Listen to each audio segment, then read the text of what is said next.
Selamat menonton video di Abdi Kuli Channel. Semoga sahabat Abdi terinspirasi untuk selalu bersyukur dan terus berkarya dalam hidup ini. Bismillahirrahmanirrahim. Assalamualaikum warahmatullahi wabarakatuh.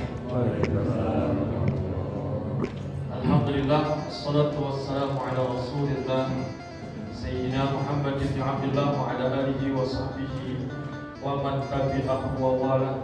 Salatan wa salaman da'imaini mutalazimaini ila yaumil qiyamah, amma ba'd. Rabbi shrah li sadri wa yassir li amri wahlul 'uqdatam min lisani yafqahu qawli. Allahumma in kunta qabilta tawbati wa ghafarta dhunubi inni bil fahmi wal hifzi hatta anna kulla man sami'a qiraati yazzati qatun fi qalbihi wa in kana qasir qalbi inna bil rizqil halal warzuqna min rizqil hasan. Ma'asyiral mu'minin wal mu'minat, jamaah salat fardhu dan salat sunnah tarawih dan witir, sallallahu alaihi wa sallam. Alhamdulillah wa syukurillah,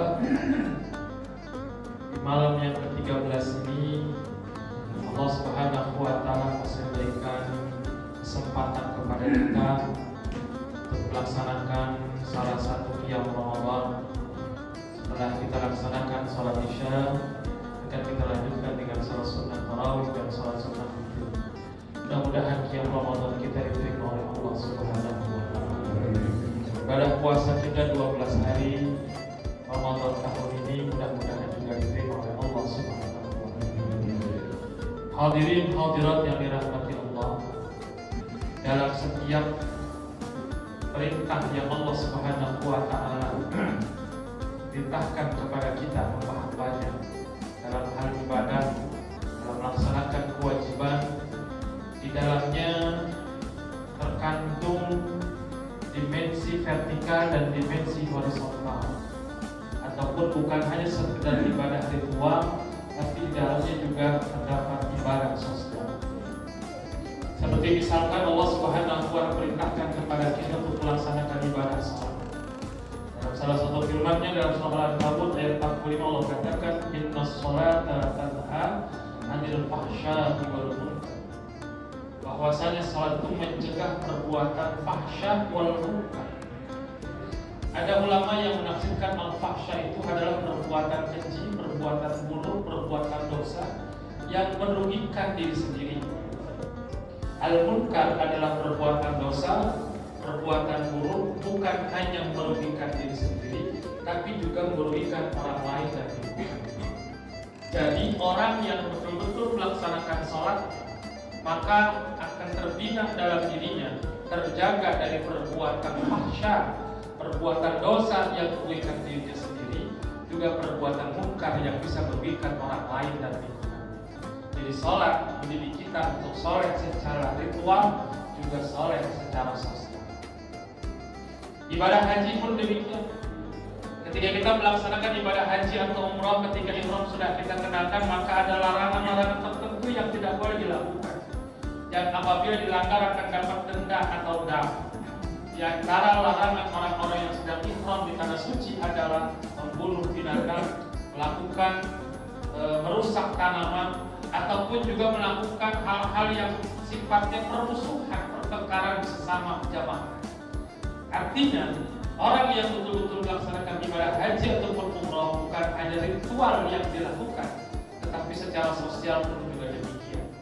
Maka ada ulama yang mengartikan bahwa soleh, orang yang dikatakan soleh adalah al-qaim bi huquqillah wa huquqil adami.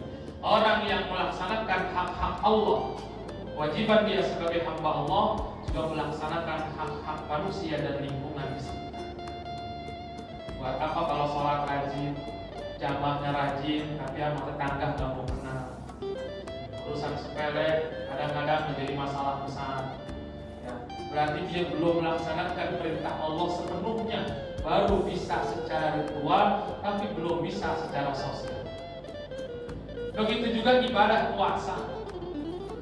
Ibadah puasa yang kita lakukan di bulan Ramadan ini yang merupakan kewajiban dari Allah Subhanahu wa taala, bukan hanya sebagai ibadah yang unik yang pernah saya sampaikan, yang hanya hanya kita dan Allah Subhanahu wa Ta'ala yang tahu bagian dari ritual kita, tetapi justru dalam ibadah ini Allah Subhanahu wa Ta'ala mengajarkan kepada kita untuk bisa langsung merasakan apa yang dirasakan oleh orang-orang yang tidak seberuntung dengan kita. Dalam puasa kita nggak boleh makan dari subuh sampai maghrib hanya 12 jam. Padahal kita lapar. Tetapi karena kita melaksanakan puasa, maka kita nggak makan. Kita haus, padahal kita haus ada air minum, tapi karena kita lagi puasa, tidak kita minum. Kita hanya menahan lapar dan haus hanya kurang lebih 12 jam. Dan di sana saudara-saudara kita di belahan dunia yang lain bukan hanya 12 jam mereka tidak makan, berhari-hari, berminggu-minggu, berbulan-bulan, bahkan bertahun-tahun mereka sulit untuk mendapatkan makanan. Maka seharusnya orang yang berpuasa bisa merasakan bagaimana tidak enaknya lapar dan tidak enaknya haus, sebagaimana dirasakan oleh saudara-saudara kita.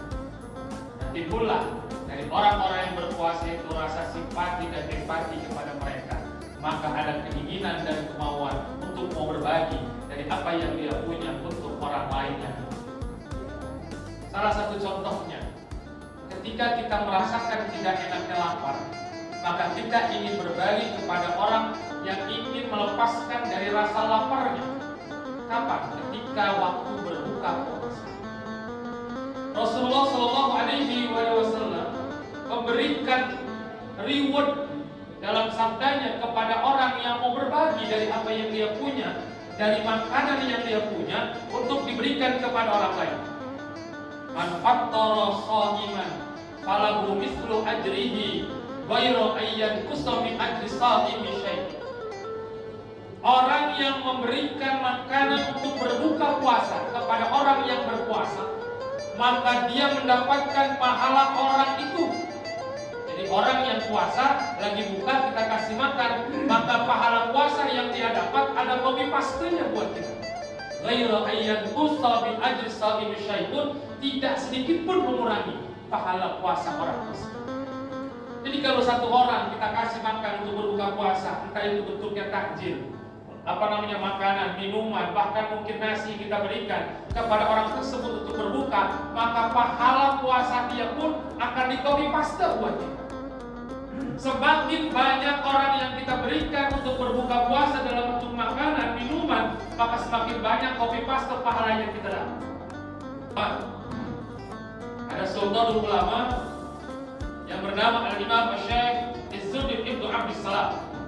Dalam karyanya Maqasidus Shaum, beliau membuat kalkulasi dalam hal orang memberikan makan untuk berbuka puasa. Mengomentari hadis Rasulullah SAW tadi, beliau katakan, man fattara sittatan wasalasina sha'iman faka'annama shama dahra. Man fattara sittatan wasalasina sha'iman fi kulli sanah faka'annama shama dahra. Barang siapa yang memberi makan berbuka orang yang berpuasa sebanyak 36 orang, maka dia seolah-olah berpuasa selama 1 tahun. 36 orang. Bagaimana kalkulasinya? 1 orang yang dia berikan berbuka puasa ada kelipatan 10 kebaikan. Berarti 1 orang dia memberikan dikasih makan berbuka puasa setara dengan pahala 10 hari dia berpuasa. Maka 36 orang setara dengan 360 hari pahala puasa. Maka seperti setahun, 5-nya kemana? 5 hari dalam setahun adalah 5 hari yang kita diharamkan untuk berpuasa. Idul Fitri, Idul Adha, dan 3 hari tasyrik. Bahkan bukan hanya itu kata beliau. Man katsara fi fitri shaimi ala hadhihi niyyah kataballahu lahu shawma usurin wa duhurin. Barang siapa yang memperbanyak setiap hari dia memberikan makan untuk orang berbuka puasa, tanpa terhitung dia berikan, tanpa dihitung jumlahnya, banyak hampir setiap hari dia berikan. Man katsara fi fitri shaimi, memperbanyak memberikan berbuka orang berpuasa ala hadhihi niyyah, atas niat seperti ini, kataballahu lahu shawma usuri wa tuhuri, maka Allah akan mencatat untuknya pahala puasa sepanjang masa dan sepanjang tahun. Jadi ketika kita ada empati, merasa lapar, gak enaknya lapar, lalu kita mau berbagi kepada orang lain untuk menghilangkan rasa lapar tersebut, maka syukur luar biasa, pahala yang besar dari Allah Subhanahu wa Ta'ala. Itu untuk orang yang berbuka puasa. Bagaimana ketika kita memberikan makan orang-orang yang kelaparan bertahun-tahun, orang-orang yang kelaparan berbulan-bulan, yang mereka tidak punya makan untuk dimakan, lalu kita sisihkan sebagian apa yang kita punya untuk mereka, maka dipastikan pahalanya akan sangat besar, yang mungkin tidak bisa kalkulasi secara materi dalam kehidupan. Mudah-mudahan puasa ini dilaksanakan yang merupakan didikan dari Allah Subhanahu wa Ta'ala, betul-betul menjadikan kita hamba-hamba yang soleh secara ritual, juga soleh secara sosial. Amin ya rabbal alamin. Wallahul muwaffiq ila aqwamit thariq. Assalamualaikum warahmatullahi wabarakatuh. Waalaikumsalam.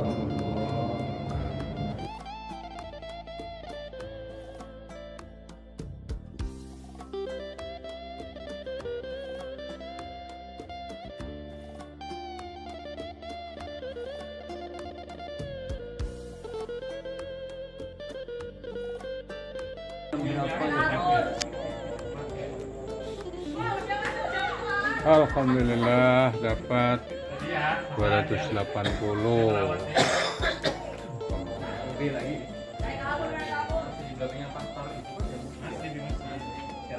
Terima kasih telah menonton video ini di Abdi Kuli Channel. Semoga sahabat Abdi terinspirasi untuk selalu berkarya dengan lupa subscribe dengan menekan tombol lonceng merah, like, share, dan komen.